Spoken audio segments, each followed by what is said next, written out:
of Lebanon. Israel's war is not with you. It's with Hezbollah. For too long, Hezbollah has been using you as human shields.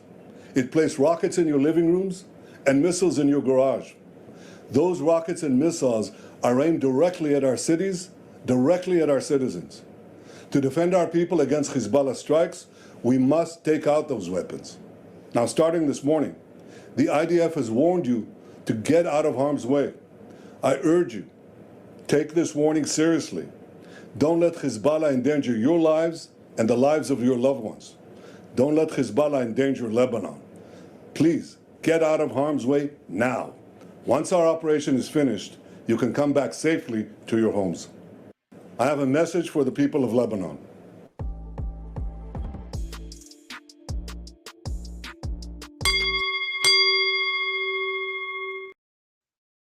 Welcome to the new party. I'm Nora Christine.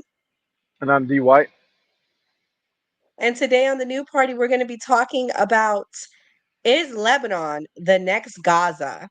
In that first clip that you saw, President Netanyahu had a message that was released today to the people of Lebanon, warning them to get out of their homes because attacks are coming. And if this is anything like what we saw in Gaza, he's not messing around. D, what's your thoughts on that video and where do you think they should go, if anywhere? Yeah, I think that Netanyahu is a clown for what he's doing. I do understand that him and Hezbollah have a issue with each other, but the ordinary citizens of Lebanon have nothing to do with this. He came out and the IDF are urging people, if you live next to Hezbollah stronghold or where Hezbollah hides weapons at, to get it to leave the area, get away from your home. But how is the ordinary citizen supposed to know where some secret terror organization is hiding weapons at? Or most of the members of Hezbollah don't even know where the other factions hide the munitions or conducting, strategic targeting at. So how, as a regular person who just wants to go to work, live, and take care of his family, how is he supposed to know? So basically, you're telling everybody to just leave and we'll bomb it. And then when we get done bombing, if your home is still there, you have a place to come back to. That's outrageous. And I think that, I hope the Lebanese government can do something about this. Absolutely. And I have another clip where he talks about, how long does he think he's going to remain in Gaza? And my thing is, how long would he be remaining in Lebanon? Let me play that clip real quick. President Biden has said that it would be a mistake for Israel to occupy Gaza. Who should govern Gaza when this is over? Those who don't want to continue the way of Hamas, it certainly is not. I think Israel will, for an indefinite period, will have the overall security responsibility, because we've seen what happens when we don't have it. When we don't have that security responsibility, what we have is the eruption of Hamas.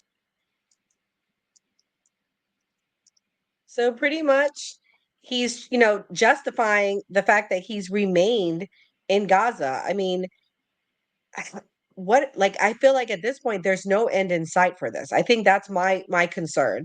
When is this all over?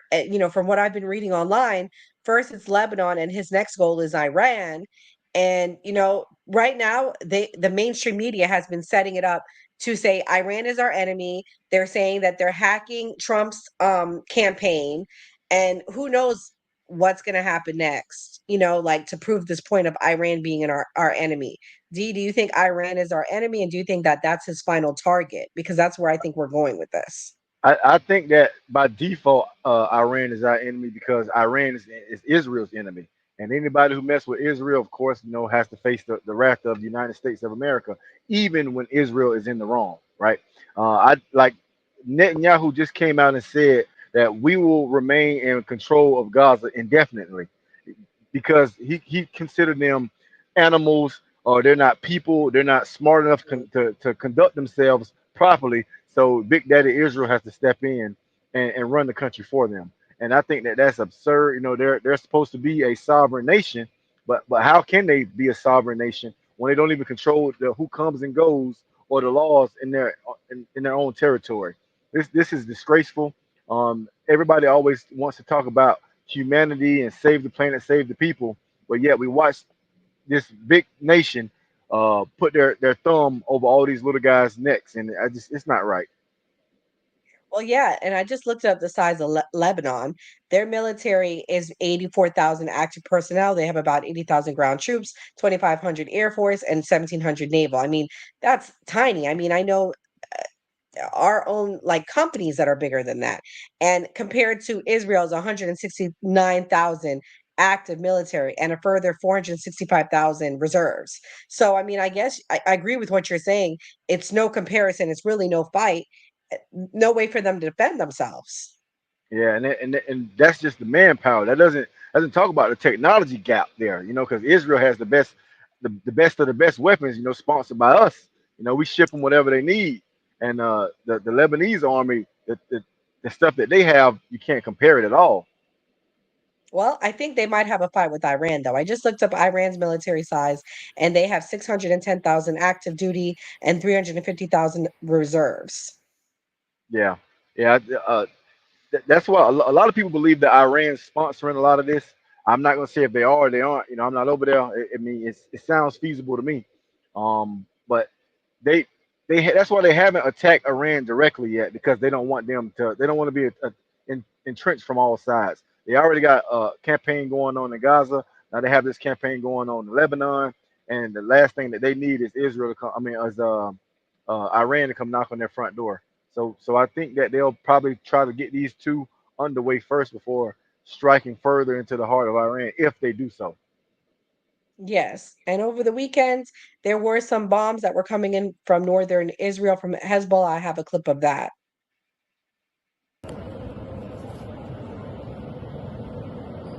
As you can see, they're coming in.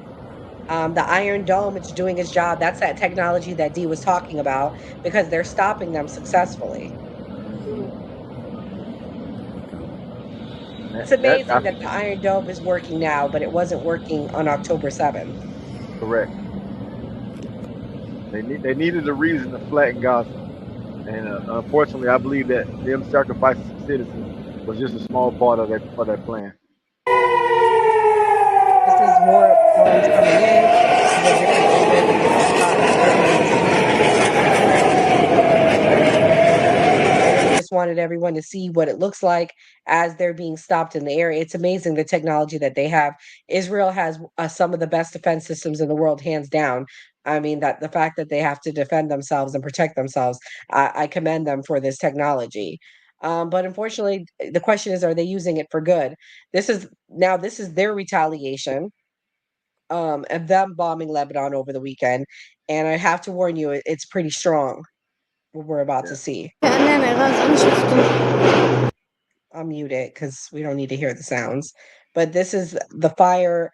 This is them bombing homes, civilian homes, and their response is, well, there's bombs in these homes. Technology has shown that this is where they're holding the bombs. Supposedly they have aerial footage of all of this. Dee, what's your reaction to this?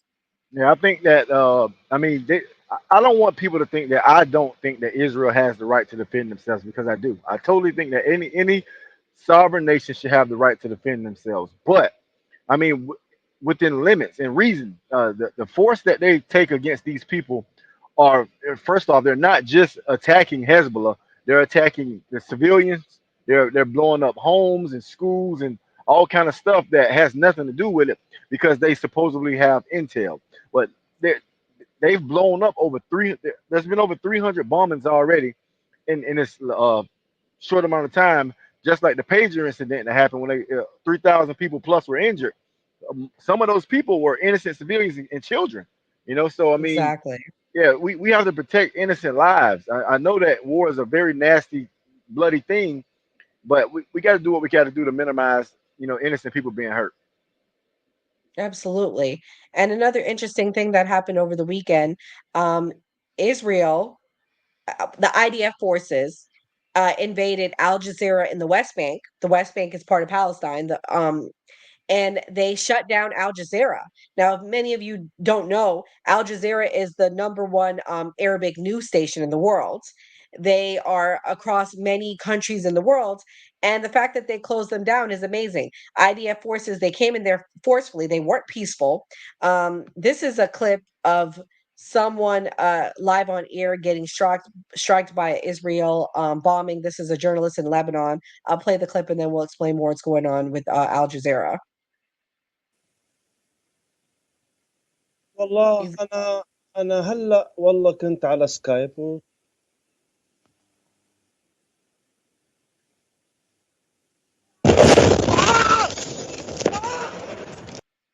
I mean, so it's getting pretty serious.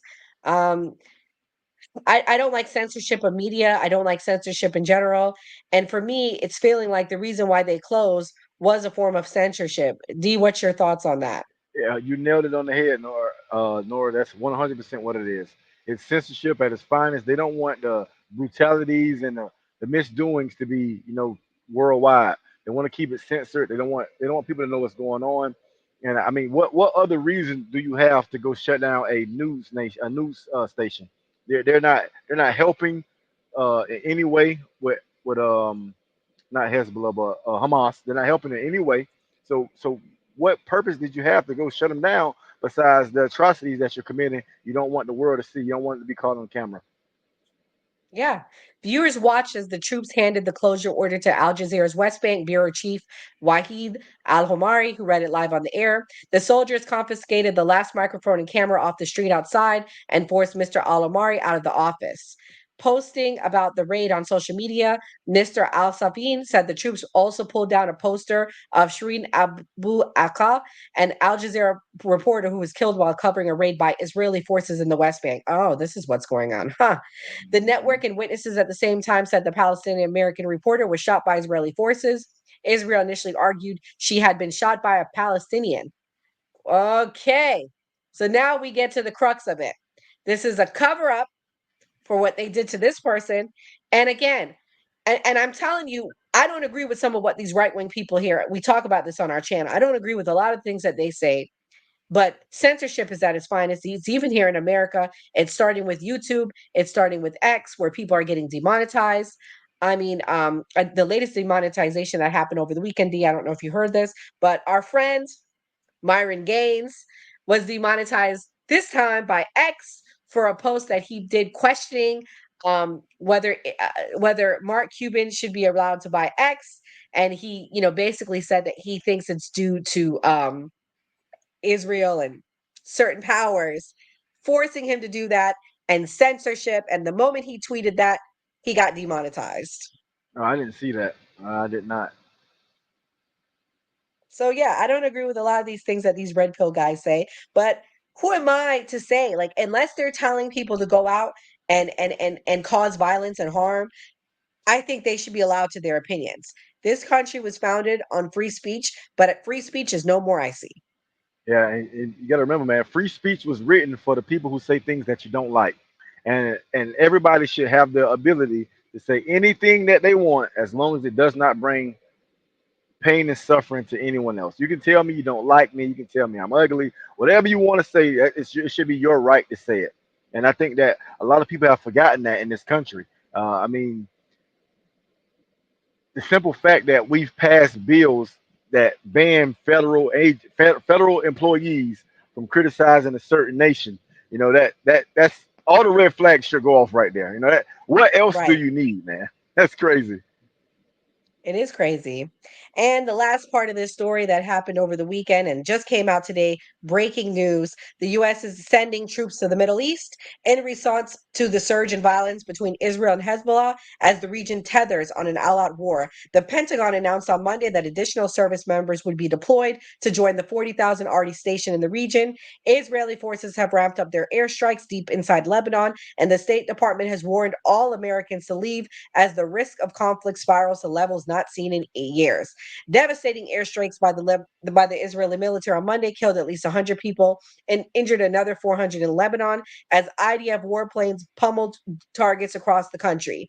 Terrified residents in Beirut and elsewhere received calls and texts warning them to move away from Hezbollah targets, with Lebanon's information ministry condemning the attack as a tactic of psychological war implemented by the enemy. So I guess Lebanon's government is starting to speak out. They're saying that they're not agreeing with this. But I guess speaking out is not going to be enough because That is they not still enough. are they still are bombing. Yeah, that is not enough. There's been over 300 bombings so far. You see all those innocent people, and then it's move away from Hezbollah targets. What does that even mean? What does that mean to someone who doesn't know what the targets are? I mean, it's useless information. You're basically Like, you're using this to say, hey, we warned you guys. oh well, I was trying to play this clip, but it's acting up, so I guess we're not gonna play it today. But pretty much, I found a clip of them bombing them, but it's acting up, so we won't play it. But yeah, I mean, like you're warning them to go where? And this is the other thing. You've already convinced the world that these people are terrorists. Mhm. Where are they going to go? Who wants to take these people in their countries? Go where? There's nowhere Correct. for them to go. At all. They're just going to cause another. They're displacing more people. It's already a very densely populated area. I Right. mean, what do you want these people to go? What do you want them to do? Pick up my family and just move because some foreign nation said so? Move away from Hezbollah targets. Well, hey, you gotta. If I call right now and say, hey, you have to move away from where the Cookie Monster hides all his cookies at, that doesn't mean anything to anybody. None of us know. No. No. Uh, yeah, Wow. this is a joke, So, man. bringing this back to America, D, we have an election. Today's September 23rd. We have an election in approximately, I would say, 6 weeks, give or take. How does this affect our election coming up? Yeah, well, I believe that this just shows more that Kamala and the Democrats don't have a grip on politics worldwide, and I'm sure that this makes them look really really bad because they already told Israel that they need to step it back a notch when it came to what was going on in the wars in Gaza, and they told them that they didn't want them engaging any new fights. Yet here they are not listening again. They do whatever they Mhm. want. They face Just no don't, cons. Donnie. That's Yeah, their policy. Just yeah. don't. They do whatever they want. They face no consequences, and it just really shows that they don't respect the American government. Just don't, just don't. And here they go again. Well, let us know what you think in the chat. Is this going to affect the election? How so? Is it Lebanon the next Gaza? I really want to know what you guys think. We really appreciate and love all y'all comments. Thank you so much for likes, sharing, and subscribing. And as always, or D, you have any closing words? Nope. But like he was gonna say, as always, vote. Always vote.